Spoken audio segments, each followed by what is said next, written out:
Hello everyone, my name is Prasanna Kumar Kota and I am here today to talk about my project Avtar Lab.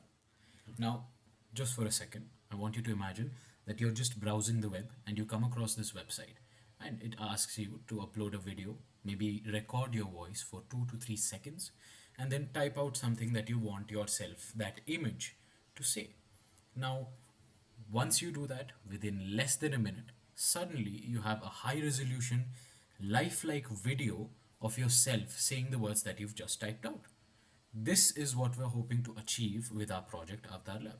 A simple overview would be it's the future of voice synthesis. It lets a user upload a picture, type text, and add a short audio sample, and instantly you have a lifelike video. Now, I say, hey, we have this web app that generates videos. Why? Who would use it?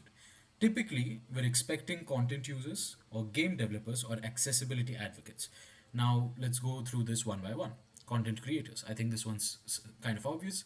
That is, in this day, in this day and time is money.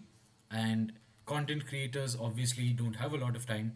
And if they were able to automate some of their content, if not all, then obviously that would save them a lot of time. With game developers, now within story driven games, there's these things called cutscenes.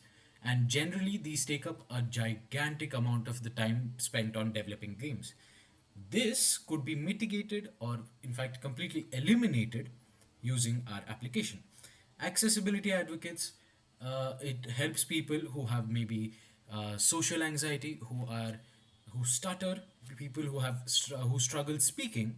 These are the kind of people that we would be providing our platform to, so they can easily generate smooth, lifelike, high resolution videos of them speaking what they want to speak.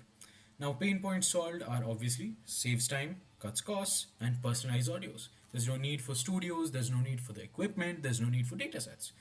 Productivity boost, obviously, because you're generating voiceovers within seconds. There's no multiple takes, there's no coming back, going home, all of that. Now, what's the interaction data flow? What am I doing when I'm using this application? Three simple things that you will be doing when you use this application is upload a picture for the avatar. Now, this doesn't necessarily have to be your own picture, it can be some character, it can be anything. Then you upload an audio to clone the voice, and you finally type some text that you want the avatar to speak. Within less than a minute, you will have an output of a downloadable video in MP4 format. High resolution, lifelike video. Under the hood, what's happening here? So simply, so this is our tech stack. We have Python, TensorFlow, and PyTorch. And then for the zero-shot learning, Flask and Django for the web app. And we have a Next.js front end, and the databases are MongoDB and Postgres. Why are you using two databases? Now, the reason we're using two databases is MongoDB for the application, that is the user authentications and user details. But we also want to have historical data, embeddings, previously generated videos, and the easiest way to store those would be PostgreSQL. So and then we are deploying it cloud hosted AWS for scalability. Key features are zero shot cloning, lightweight, browser based. Right. So let's go over the application architecture once.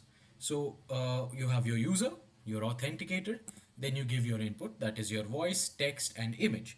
Immediately there is an API request that is handled by our middleware, and then it goes to our Smalley and DiffTalk, and together Smalley generates the audio, and then DiffTalk generates the video. And together we then later process them, because while DiffTalk may create a video, it does not create a video along with the audio. So we have to have an extra step of syncing those two. But that obviously is very simple because DiffTalk generates video in sync with the audio. So we have this, so we're going to store that in our MongoDB. All the historical data embeddings, previously used videos, previously generated videos, all of that would be stored in PostgreSQL. And that finally will be the output that the user can easily access. This is what we are hoping to develop, and this is what we are confident we can develop. And we will be further on, we will be specializing it into any one of the three applications that we've showcased before. Any one of the three, specifically either for content creation, accessibility advocacy, or game developers. Thank you. This here is the GitHub link for the our application. Thank you for listening, and I want you to look forward to our results.